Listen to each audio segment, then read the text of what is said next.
F.U.N Convention TV and Florida United Numismatist welcome you to a glimpse of the Summer Fun Show in Orlando, Florida. Join us as we discover all that the Fun Show has to offer in this episode of Coin Tales from the Bourse Floor.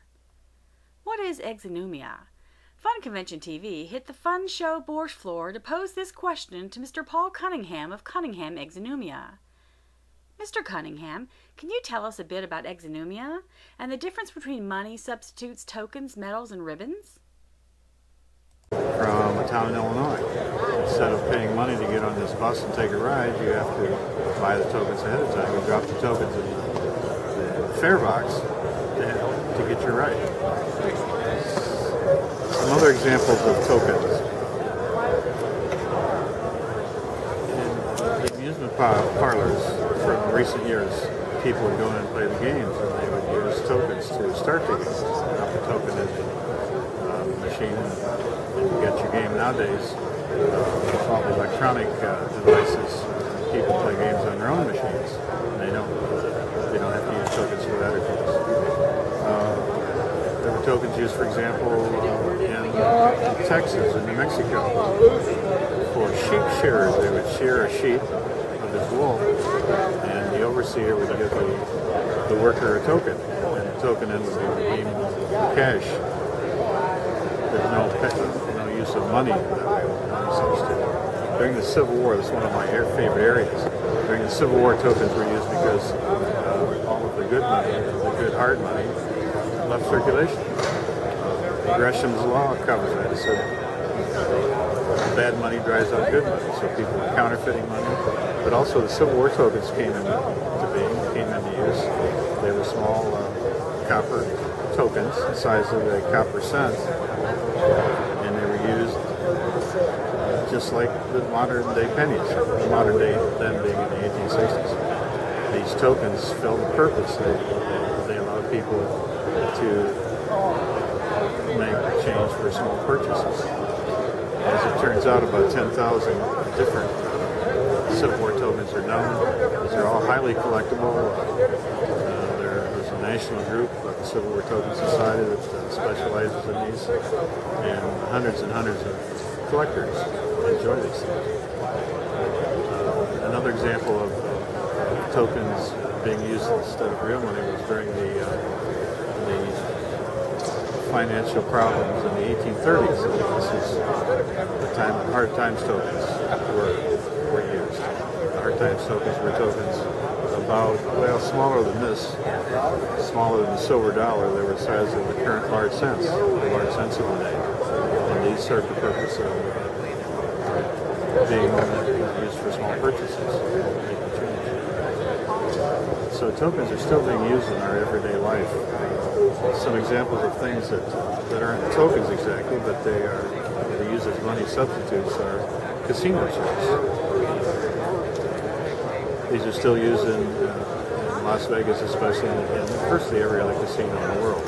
These are called chips. They're made out of synthetic material, clay mixed in there with plastic and glue and whatever. Slot machines, dollar slot machines about this size, are going out of use. They're being replaced by paper tickets. So instead of getting money paid back in jackpots with these silver dollar sized tokens, you get a little paper ticket that you cash in, the cashier's cage. Over the years, people have engraved coins. This is a coin, it's a dollar called a potty dollar because it looks as though Liberty, seated on the throne, it's kind of risque. This is something we don't let the kids play. You've heard of hobo nickels? Yes. Hobo nickels are engraved nickels. There's a wonderful story behind those. And the hobo nickel is engraved into a little piece of art, which was, if you believe the stories, it was traded for either like a night of accommodation in the barn or a hot meal with the family. The hobo might run into it. During political times, tokens and medals such as this one from the Lincoln campaign showed up. These were used like pin bag buttons are used today to show that people favored one candidate or another one. You've got Abraham Lincoln here at the Fun Show today. Indeed, Mr. Lincoln, as a matter of fact, stopped by earlier today to say hello. And here's a picture of Mr. Lincoln as a medal. There's a whole series of Lincoln medals. They originally were cataloged in the 1920s and 30s.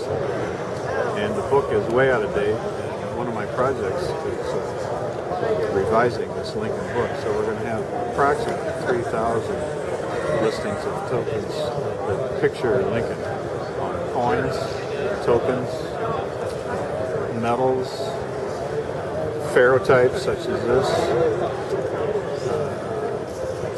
It's in preparation. When it's released, everybody will know about it.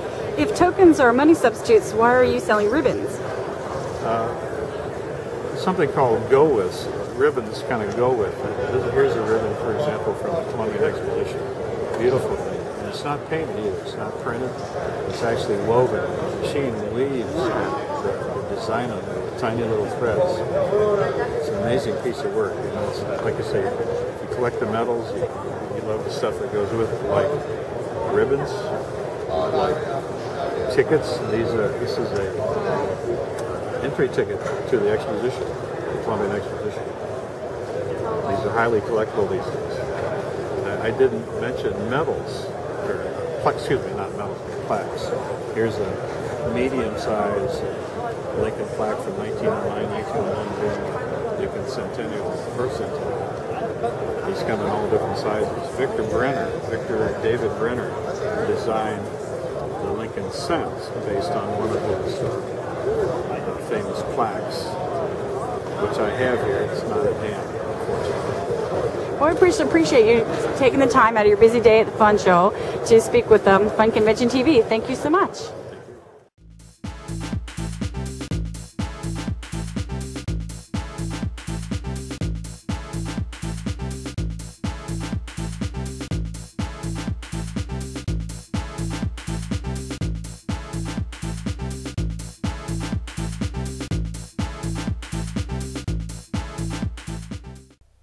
Fun Facts Fast. You've been watching Fun Convention TV. Visit Fun Forums for Fun Show updates, videos, articles, photos, and more. Fun Forums, it just makes sense. This video is the property of Fun, Florida United Numismatist. Re-editing or use without prior consent is strictly prohibited.